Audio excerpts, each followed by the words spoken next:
Which Alan is that out there? Just so I can take attendance real quick. It's Manukian.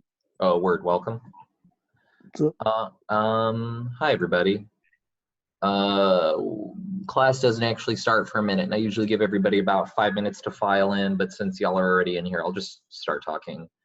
Number one, of course, update your guys' stock values for today, and tell me about some losers, some stocks that have lost value in the last couple days. Not like losers are bad investments, because there's money to be made no matter whether or not the market is going up or down, right? It's just a matter of what you buy and sell when that will determine how much money you make. And so I want to talk a little bit today about purchase limits. A purchase limit is basically a rule that you can set up with your stock broker. That is to say that, like, you can set up conditions that say if a certain stock hits a certain value, then move on it in a certain direction. So you can set purchase share limits. You can also set selling share limits so that stocks are automatically bought and sold when they hit specific numbers that you set in advance. So here's just like an example of a basic one, right? Like, let's say you're trying to pick up some shares of Tesla because you think Tesla is a good investment long-term. You can set a share limit that basically says buy Tesla, which I believe is traded as TSLA, if less than $675. So, well, whoever your broker is, or more likely your investing app, right? You can set a rule that says, hey, if this stock that I'm watching dips below this number, purchase it, because I would consider this to be cheap for Tesla. You can also do the same thing, but in reverse, right? Because you always want to buy low, sell high. You can set up a limit that says, well, okay, I want you to sell a certain stock. So let's say that you're invested in, what was one of the common stocks that we were talking about? Oh yeah, let's say that you would sell Amazon, AMZN, if it ever hit a market high of $2,000, so that you could cash it out when you think it's high. This is basically making the bet where you're like, Amazon is a good stock, but I don't think it'll typically overperform $2,000 a share in the near future. But if it happens to go above that temporarily, then yeah, cash me out so that I can get my money back. So look at your stocks, update them, and then tell us if you have any losers so that we can think about buying them. And then, oops, sorry, in your Excel sheet, set up some sort of pretend purchase limit. Like, based on how your stocks are performing right now, is there anything that you would purchase if you dipped below a certain stock value? And is there anything that you would sell if it peaked above a certain value? It's important to think about these in advance so that you're not just reacting emotionally to movements in the market, so that the buying and selling is automatic. That if you make the money that you want to make, you automatically cash out. And if there's something that you're watching, what is the amount of money that you'd be willing to pay for it as it moves around? And then today we're going to be talking about the difference between renting and buying a house, because I know that investing in real estate is something that a lot of people asked about in terms of the topics that we'll be talking about in the second half. So I want to talk about the financial difference for you personally in buying a home. So, like, what does that look like for the individual, or for more likely the couple? It's like really hard to buy a house on your own unless you have a fat amount of income. I want to talk about the cost difference between renting a place that you live in and purchasing a place that you live in.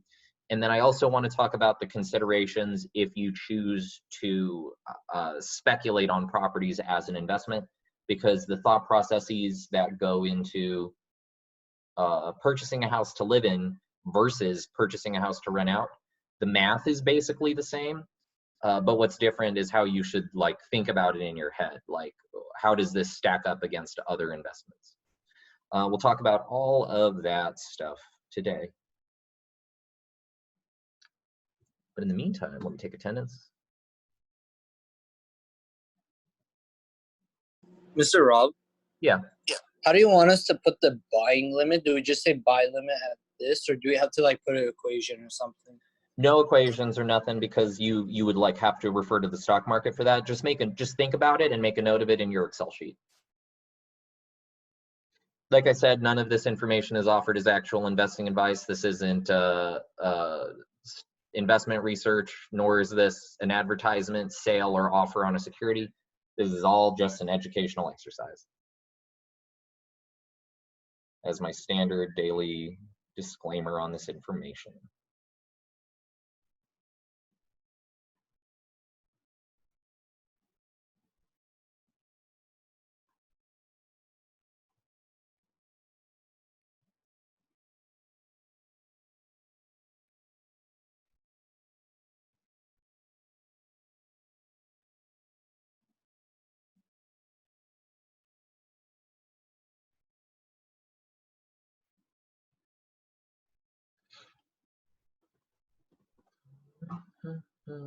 Oh, other weird investing news. This is just news, not like specific advice.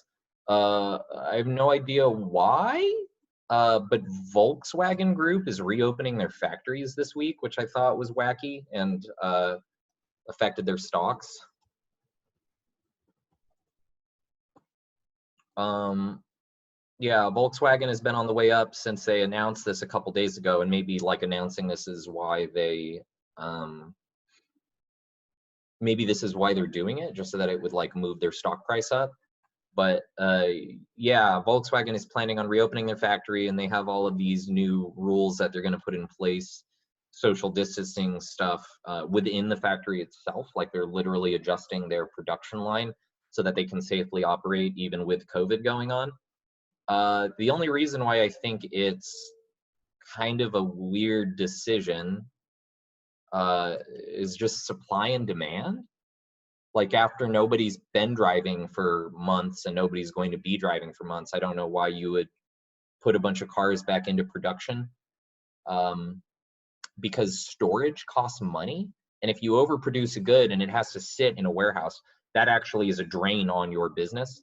I think one of the wildest examples of that is we talked about last week about how oil had hit $0 a barrel. Y'all remember that? Yes. When that happened, right, we have all of these oil pipelines set up all around the world to either move ships full of oil from one location to another, or to move gasoline products around, or all that stuff. So suddenly it was unprofitable to operate those ships. And so all of those ships, even right now, are like out at sea, just kind of hanging out with the crews on board. And that is not free, right? You have to pay the people running those ships. They need food, water, supplies, all that stuff while they're on these boats filled with oil. And the operating costs of each one of those boats is somewhere in the ballpark of $30,000 per day. So as long as every single one of those boats sits out at sea while oil is being traded for pennies, those oil companies are burning through their stockpiles of cash. It's really wacky stuff. But yeah, overproduction is a danger. All right, let's go ahead and get started. So does anybody have any amateur losers, any stocks that are in free fall that we should look out for to set a buy limit on? Yeah. I'm planning on selling my Moderna stocks once it reaches $50 because it just keeps dropping. Oh, so that's the opposite of the kind of limit that you want to hit. So that's you hedging your bets of like getting out before it drops too low. Mm-hmm. So yeah, that's a valid sale limit. So what I would consider is like, if there isn't, like, if you think Moderna might recover at some point in the future, like if this dip is temporary, you could always sell now and then repurchase it once it's dropped and then hold on to it for a long time after that. So yeah, Moderna's in free fall. So what I would consider doing is if it hits really low, I would buy Moderna at like 31, 32 or something, and then hope it recovers over the next year. Yeah. Okay. Buy low, sell high. Are there any other losers out there? Any other stocks in free fall? Novavax. Yeah, all of those vaccine stocks that everybody was speculating hot a couple weeks ago are taking a hit. And again, you know, it's hard to associate any given movement in the market with the singular event. But I think it might be due to the fact that Oxford University is really spearheading the vaccine research, and they're actually moving to animal trials on a COVID vaccine. And of course, if a public university comes up with the vaccine and patents it, then all of those private companies working on the same thing, they don't get the patent rights, of course.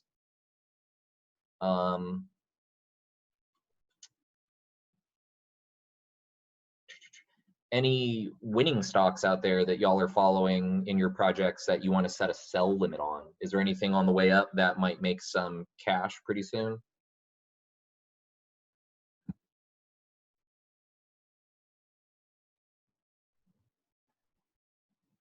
No, figure not. Market's on the way down. Okay. And then item number 2, anybody have any like questions about moving into your first apartment? I know that not everybody does that right when they go to college, right? Some people move to dorms, which are an expensive living situation compared to an apartment, but honestly not that much worse. They're usually like 15 to 20% more money. But in exchange for that extra money over an apartment, there's a bunch of stuff you don't have to worry about, like food or cleaning or any of the actual upkeep of having that apartment. So do y'all have any like questions about dorming next year or moving to an apartment? Just like personal questions, not financial questions. Advice or whatever? No? Is anybody moving out? Or are most of y'all staying at home and going to your... That's what I'm I'm doing. moving out. I'm moving now. I'm moving out. I'm moving now. Tight to apartments or dorms? Dorm. Tight Dorms. dorms. Okay, good. Yeah. I talked about it on the income part, but if you do get to your dorm, be sure to join building government and be relatively active, not just because it's like a good way to get to know your neighbors, but it also might make you eligible to become an RA down the line, which is fat money saved and a really excellent first bullet point on your like resume. RA is a real people job that you can totally, you know, put on your resume for your first few job applications out of school. Okay, so then let's just jump right into it, yeah? Today we're going to talk about the difference of renting versus owning. And then after we talk about the monetary difference in renting versus owning, we will then talk about the difference between owning to habitate, which is the first type of owning that I'm going to talk about, versus what considerations you would have to make for renting as an investment. So renting versus owning, and how you should think about this. And like all of this financial stuff, because this stuff is really like touchy or whatever, because if you take this as your only advice and roll with it with a large amount of money, you're making a huge mistake, considering I'm just, you know, a high school teacher or whatever. This is meant to be purely informational, not advice on how you should invest your actual money. And even past that, man, these rules and laws are changing constantly. Rules and laws are always in flux. So be sure to talk to an actual financial advisor, or if you're buying a house, you always purchase a house through a realtor. Talk to those people about the finances of all of this stuff before you make a final decision. And just to like start it out, here's some of the like major rule changes that have happened even over my lifetime. Rules and changes that went into place before I was even interested in owning like real estate. Back in 2008, that was like the first major depression or recession that I lived through. And the 2008 recession was largely based on the fact that there were all these garbage mortgages being given out to people who didn't actually have the money to support a realistic mortgage.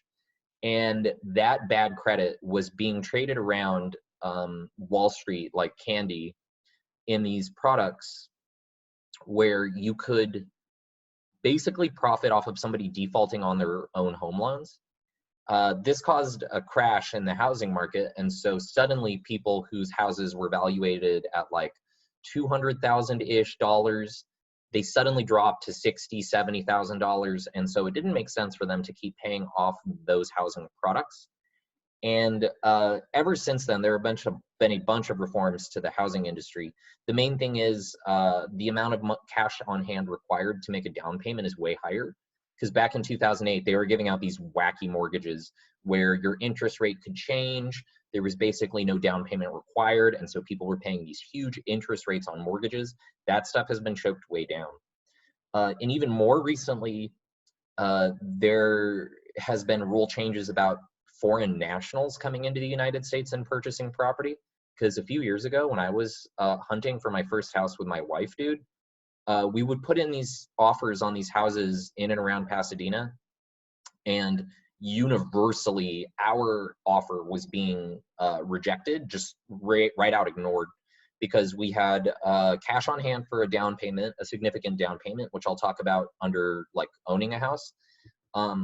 But every single other offer that was being countered against us was all cash, because when we were looking, and this would have been four years ago, the market was full of foreign nationals coming from China with cash on hand from the factories that they own and operate, and bidding on houses, because even when that 2008 market crash happened, a lot of people in SoCal were protected because this is such a consistent performing real estate market that foreign nationals consider it a good investment to own land in Southern California as rental properties.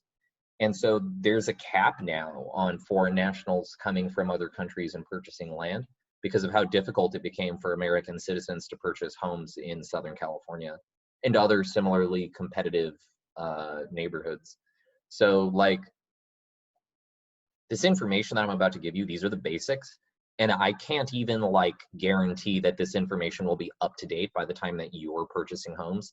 You will have to do a bunch of research. This is just supposed to be like the fundamentals, the most basic stuff. Is that okay? Does that disclaimer make sense? Are there any questions about that stuff before I start talking?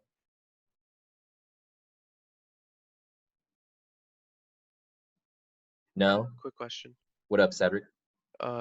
This is after the do now, right? Yeah. Okay. Because I just woke up, so.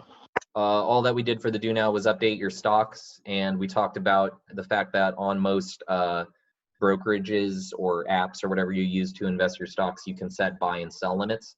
So you can set up a rule that says buy a stock if it dips below a certain price, or sell a stock if it goes above a certain price.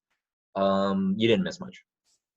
Okay. Also, That and the disclaimer for what I'm about to say about purchasing real estate. What's up?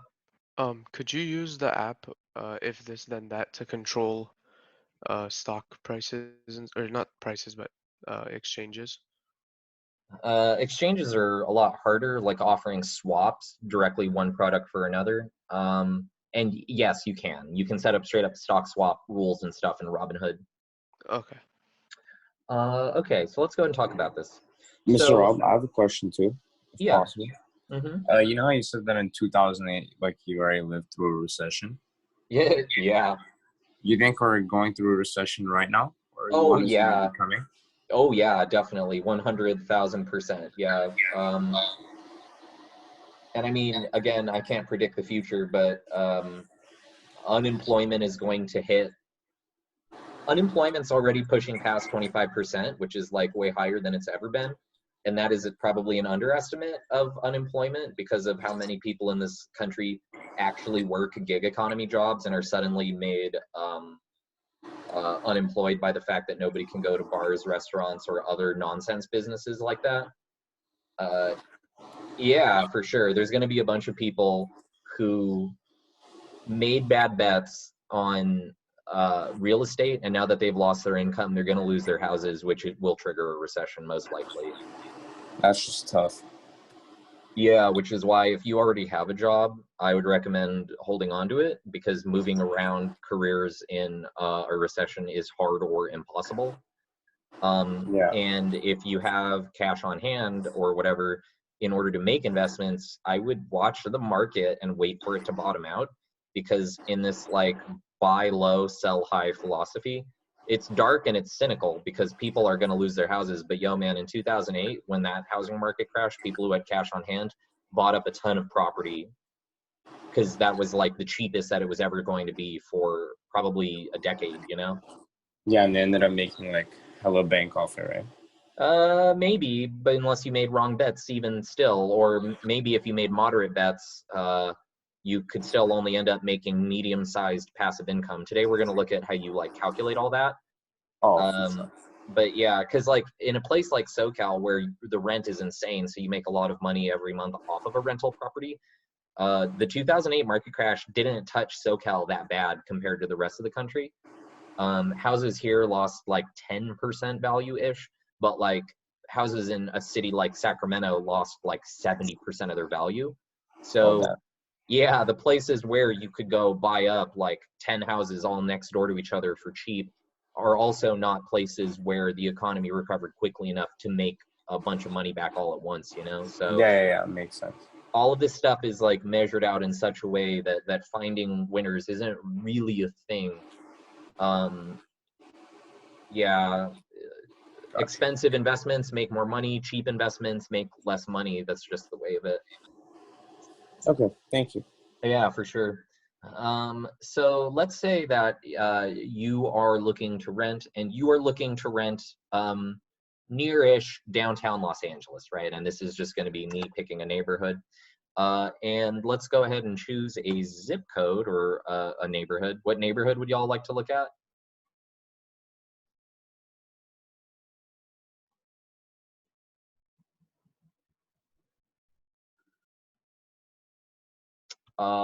How's about, just so that, you know, it's a little bit easier for myself, in and around Dodger Stadium?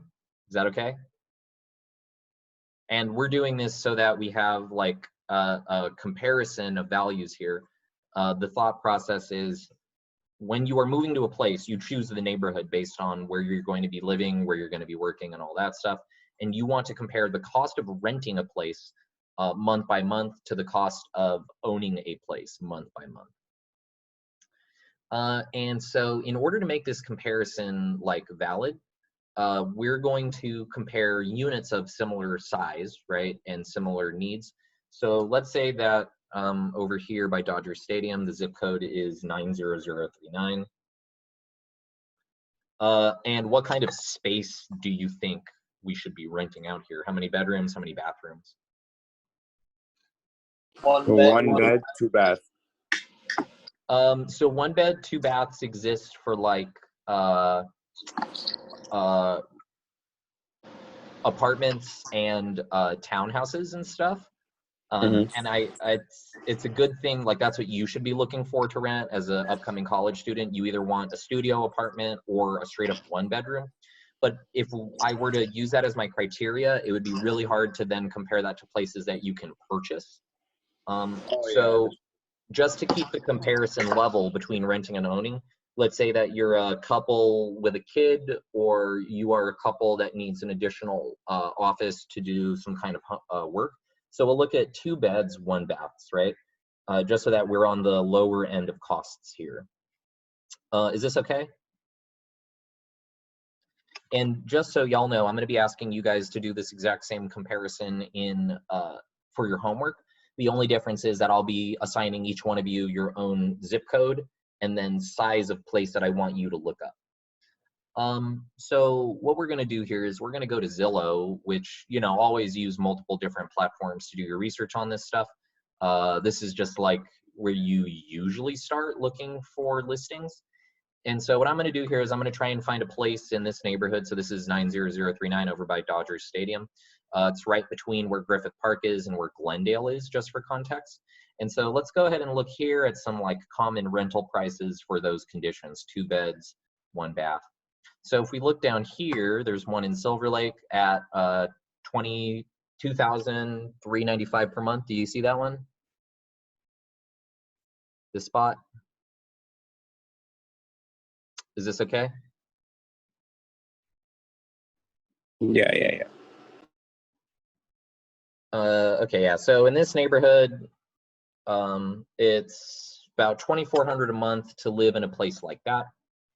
And then let's go ahead and also look up a similar size. I mean, you know, this is always variable based on how nice the place is.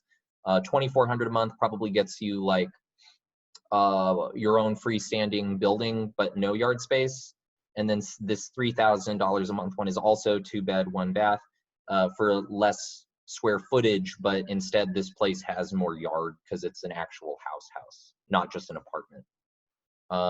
So actually, I think the $3,000 a month is probably a more fair comparator because we're going to compare house to house here. Apartments are always a little bit cheaper than houses.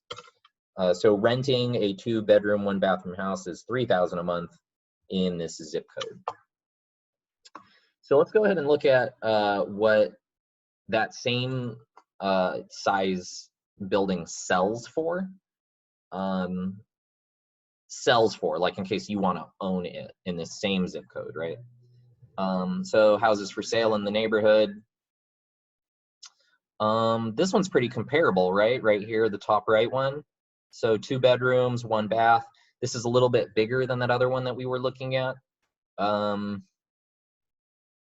me see if I can find a smaller one just to make the price comparison a little bit closer. I think that's it for 2 bedrooms, 1 bath.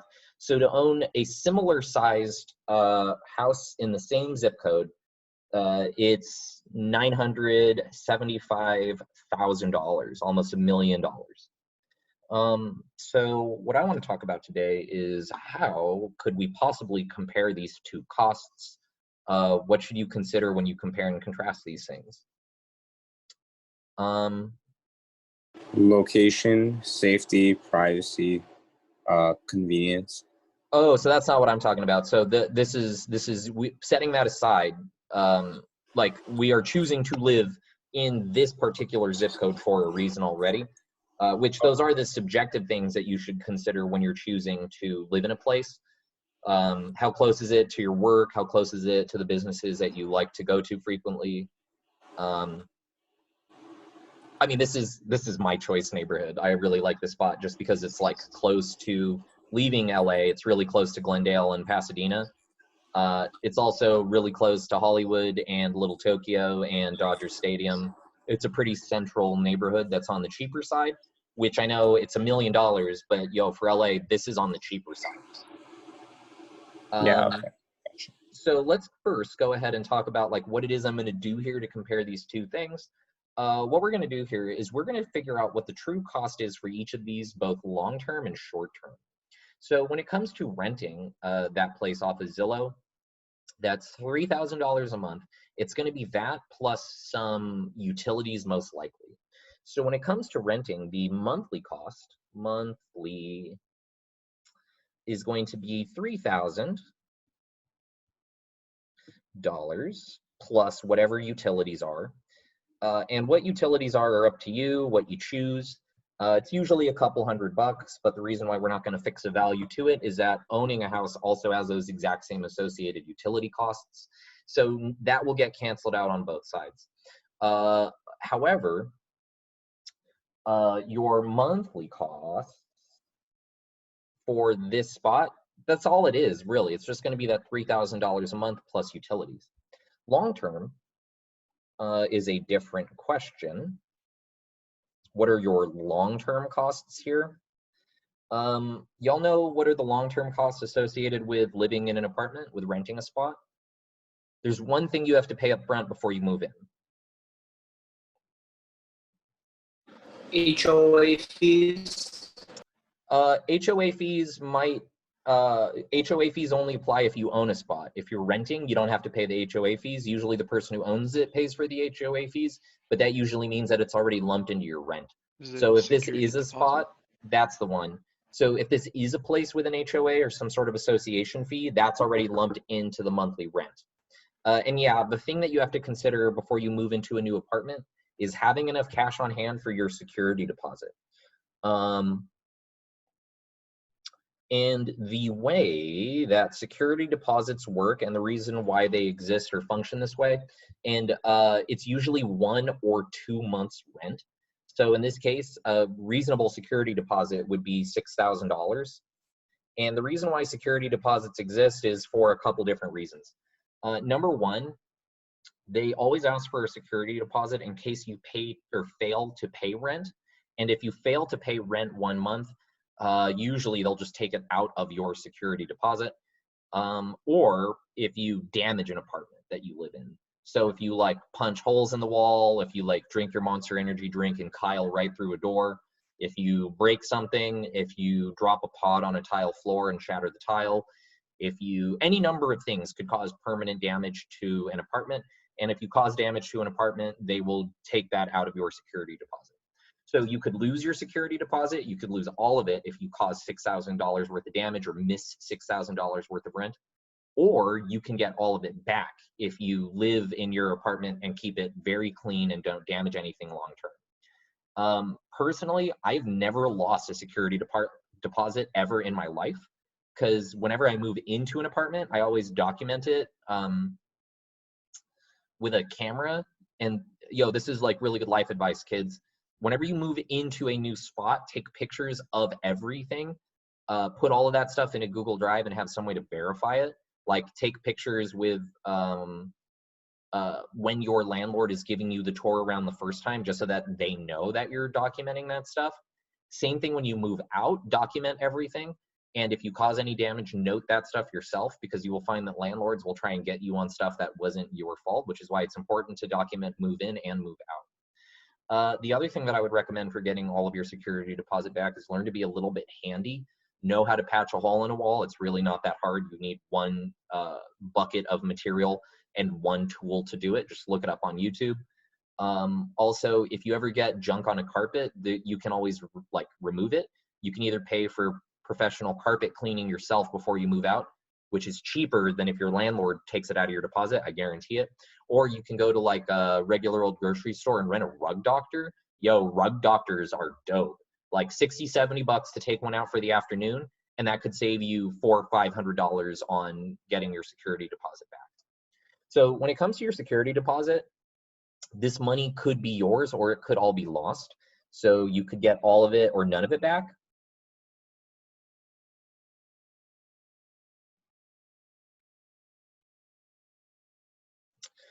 Just based on like how you live in your apartment. So always try to get all of it back, right? So this is really the only long-term cost associated with an apartment. So if you're moving into this neighborhood, right, $3,000 a month for a 2-bedroom, 1-bath, $3,000 a month. And then in order to move in that first day, you're probably gonna need about $9,000, because when you move in, you're gonna need the security deposit on hand along with first month's rent.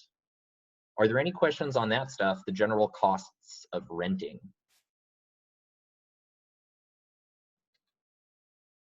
Now, the main footnote to look out for when it comes to renting is the fact that you get no equity, right? So you have no equity in the place that you live in, and you have no long-term value, which is to say that like as you live in an apartment and you pay rent, that rent is basically just disappearing from your monies. It is gone forever. You can never get it back. This is just the way of the world. Which is why even though the initial cost to own an apartment is way, way, way, way higher, in the end, because you could then sell the place, if you choose to live in an area where the real estate value continues to appreciate, you could theoretically get all of your money back from the cost of living, or even turn a profit if you are very lucky. So let's go ahead and talk about like, how is it that we can take this $975,000, this upfront cost, right? What does it take to buy in? And once you buy in, what do your monthly payments look like, so that we can get a fair comparison right here, right? So if you have $975,000 worth of cash on hand, you can just roll right up and purchase the place. Normally you have to go through a realtor for legal reasons or whatever.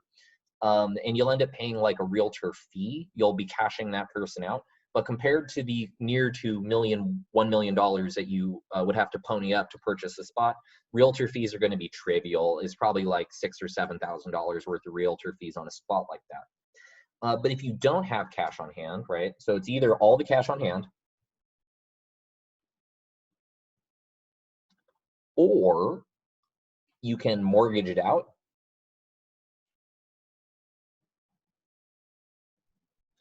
where a mortgage is just a regular federally backed home loan product, right? So you're going to borrow the money. because of the crash that happened in 2008, this stuff is pretty well regulated now. So there's no more like fly-by-night nonsense mortgages that you can get.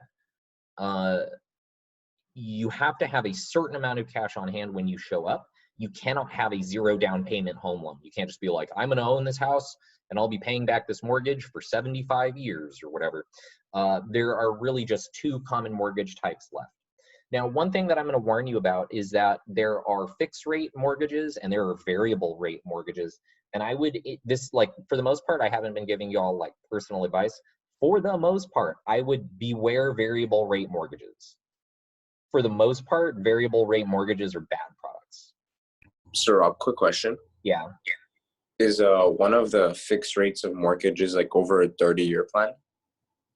There are 2 common products for fixed rate mortgages, which is the part I'll talk about next. Yeah. For sure. There's a 30-year plan and a 15-year plan.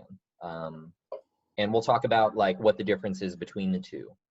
But yeah, in general, beware of variable rate mortgages unless you know exactly what you're doing and you have a very good reason to choose that. Because if it is a variable rate mortgage, it means that usually after the first 12 months of your mortgage, which if you're on a 15 or 30-year plan, that first year isn't that much of your overall payments that you need to make, right? After that first year, they can change your interest rate based on what's going on in the mortgage, which is how so many people got screwed out of their homes in 2008.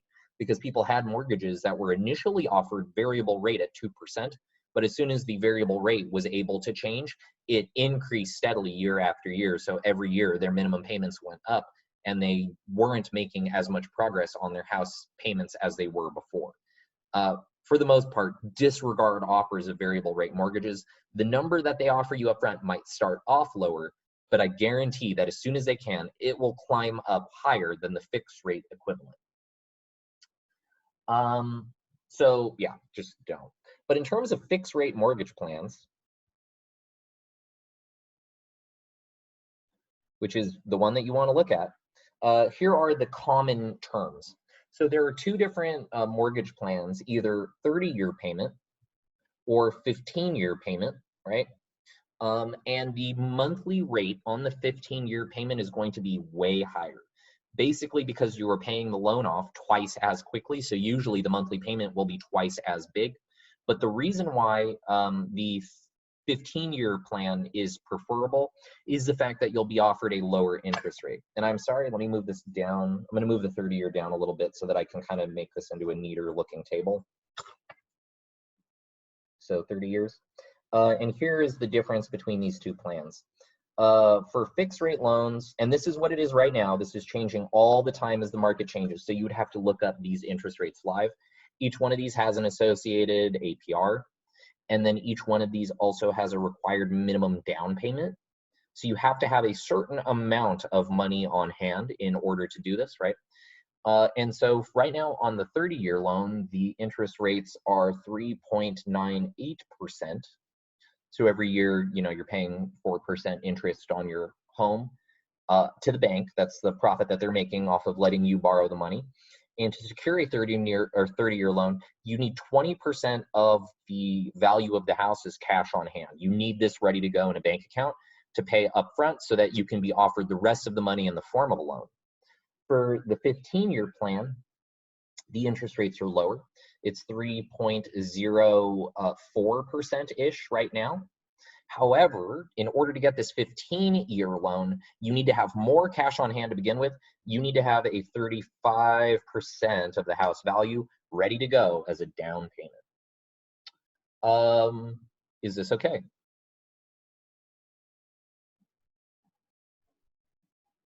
So for that house that is offered up top, let's go ahead and see how it is that we can use this information in order to calculate what our monthly payments would be, what the cost would be associated with home ownership, right?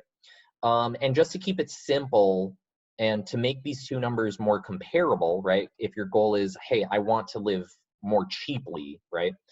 I want to try and live as cheaply as possible. We're going to do this calculation for a 30-year loan, though of course, if you wanted to do this calculation for a 15-year loan, it would be very similar. You just swap the numbers. So in terms of this $975,000 house, let's go ahead and do the math for that. So $975,000, almost $1 million, right? First thing let's figure out is how much money do you need in your pocket to do this? What is your down payment? So if you want to roll up and make an offer on this house, you need to have 20% of $975,000 ready to go, just chilling in your bank account. So 975, 123 times 0.20. That's almost $200,000. So save up $195,000 cash first by working, right? Earning income, saving. Maybe you have a little bit of money made off of a good investment in the stock market or whatever, but this is the amount of cash on hand needed to make an offer in the first place, which means that you would then be mortgaging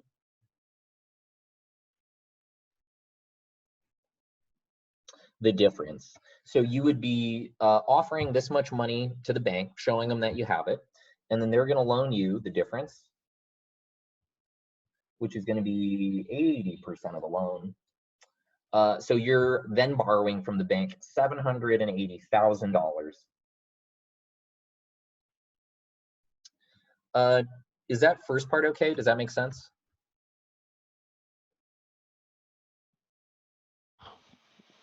Yeah.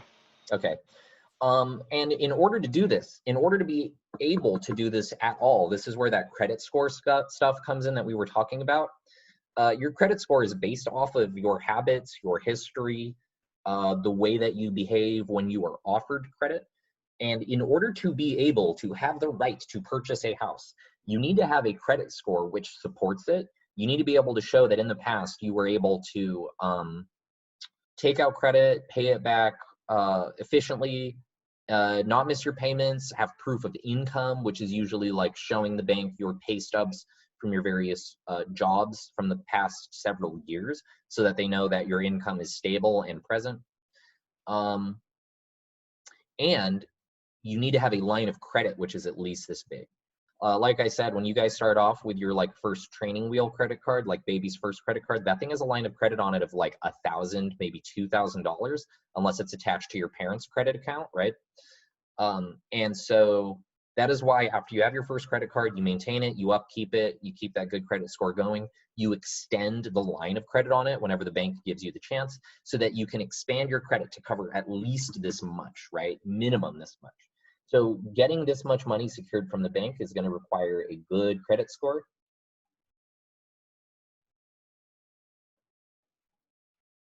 Plus a line of credit this big.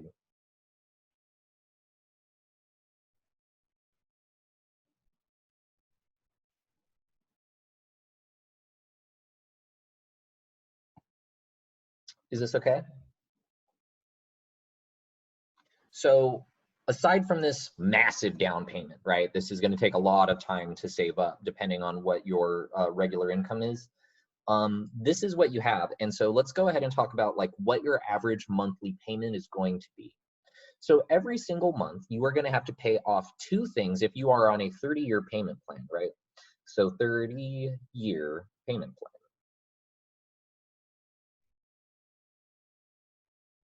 Every single month, you have to pay off two things when you are making your payment to the bank. What are you paying off when you pay back a loan?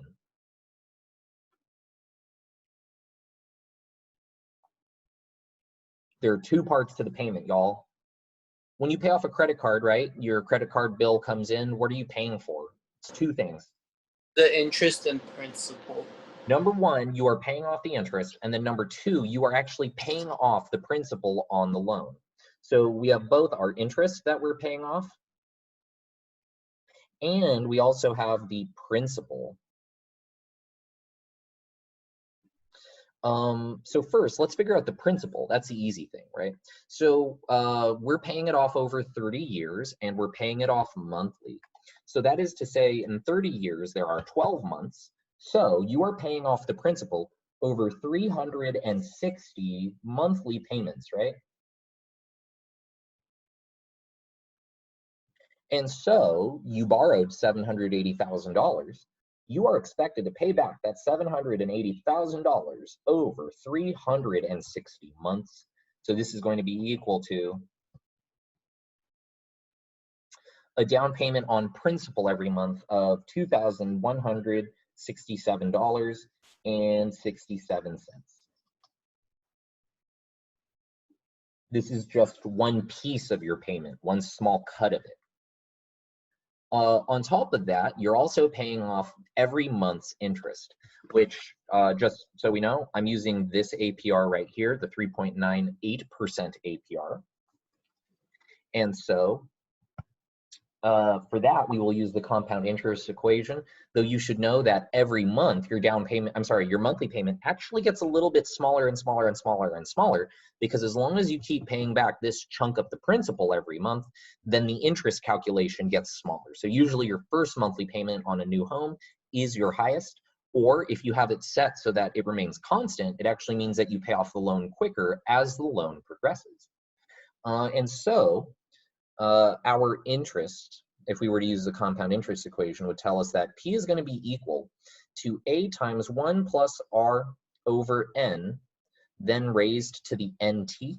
But what this equation is going to do is it's going to give us our new account balance. So in order to stop it from doing that, to just calculate the interest, we ignore the 1 because this is what's carrying over the principal, but I've already accounted for that here, right? And so our first month's interest is actually just going to be equal to 780,000,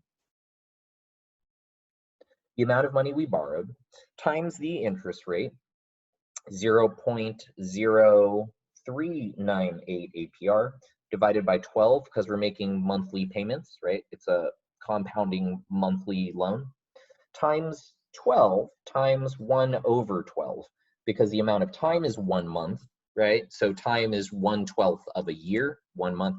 So the 12 and the 12 cancel, and we just get this. The amount of money you borrow times the APR divided by 12 will give you an estimate of how much interest you'll be paying to the bank each month. So this is going to be equal to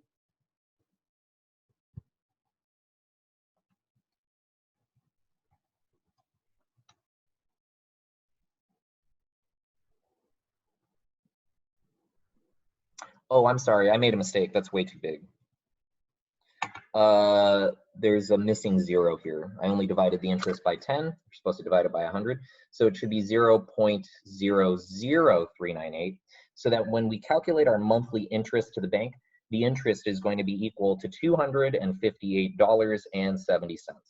So this is just the monthly fee that the bank is charging you, right? Your interest payment. This is their fee basically for allowing you to borrow $750,000 from them. And so let's go ahead and consider what the costs are. Compared to renting a spot for $3,000, owning a spot, here's what it's going to cost you monthly. And this is assuming that you either have the down payment on hand, like from a savings account or from an investment or an inheritance, right? So never forget the fact that you need money to buy in. So down, you need $195,000. And then your monthly payment is going to be equal to, after this down payment is set aside, the money that you're paying on principal, which is going to be $2,167.67, plus the money that you're paying to the bank, $258 of interest every month and 70 cents. But there's one more thing that you must consider when you are thinking about purchasing a home. What is that additional cost? We actually talked about this last week.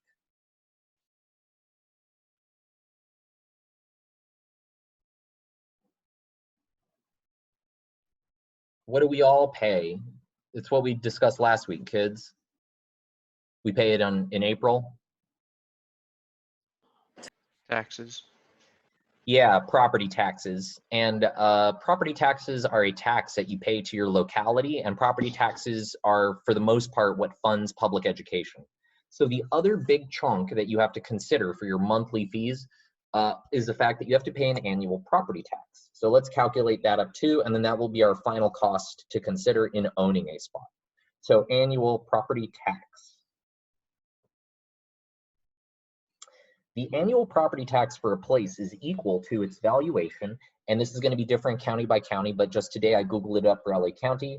LA County property tax is currently 0.755%, right? So if you own this spot in LA County, your property tax is going to be equal to $975,000 multiplied by this divided by 100, 0.755 divided by 100, because that's how we turn a percentage into a decimal. So if you own this place, right, if your name is on the deed, then once a year you have to write a check to the Los Angeles County to pay for your property tax. So every year, this is $7,361.25, right? That you have to pay to the county for the upkeep of your property, and this is per year. So in order to think about what this is going to be by month, we would divide this by 12, or this is the same thing as paying $613.44 per month to the county. And so we'll go ahead and add that to the monthly costs also. So that is to say that to own that spot, we also need to toss down, right? So we have this first payment, payment on principal. The second thing, which is payment on interest to the bank. Both of these go to the bank. And then this last and third one is what goes to the county, $613.44. And if you take those three digits and add them up, that's going to give you what you would have to pay effectively per month in order to own this spot near downtown LA. And I made a mistake entering this in my calculator somewhere. And so you'll notice that this is pretty similar, right? This is going to be $3,039.81 in order to own this place, but this is ignoring the down payment. So usually owning a spot is about the same cost as renting a spot. But here are the major differences in these two things, even though the final digits are comparable. If you're renting a spot, right, you're not really taking on any risk in the ownership of that building. So that is to say, if you're renting a spot and there's a catastrophic earthquake that deletes Los Angeles from the world and you survive, the destruction of that property is not really your problem, right? You move to a new city and you move on. Maybe you don't get your security deposit back, but in terms of rentership, that's all that you need to worry about. However, the downside financially to renting is that you put in this $3,000 every month, you put in this $3,000 every month, you put in this $3,000 every month, and every month that $3,000 just disappears from the bank account and you'll never get any of it back ever for any reason. On the other hand, if you can build up this down payment, this big chunk of cash that you need to apply on hand, and you also have the positive credit score and the line of credit to support the amount of money that you would then have to finance, the monthly payments that you make are pretty comparable, right, to one another. These two things are pretty close, where your monthly payment goes to the bank on the principal, your monthly payment goes to the bank on the interest, and your yearly payment goes to the county on your property tax. But the main difference is what? Why is this something to consider? What is different about renting and owning? What's different about this money? Does this just go away?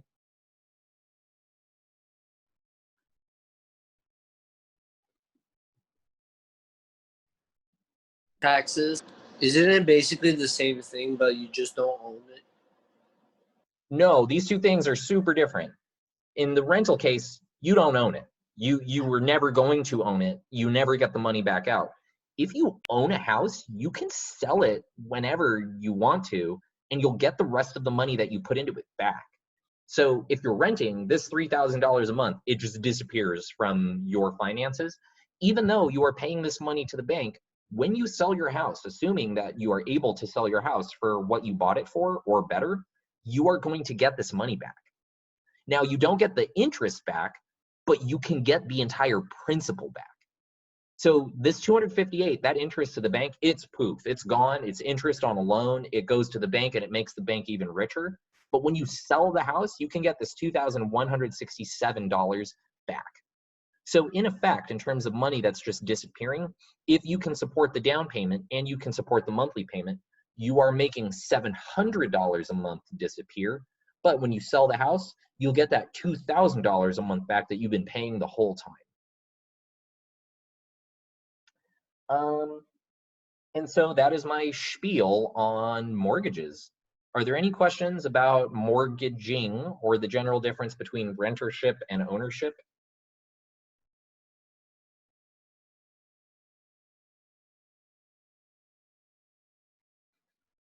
Now, don't get me wrong, if you were on the 15-year plan, your monthly payment will be way bigger than it would be for renting because it would be a way smaller interest rate. We can look at that math tomorrow.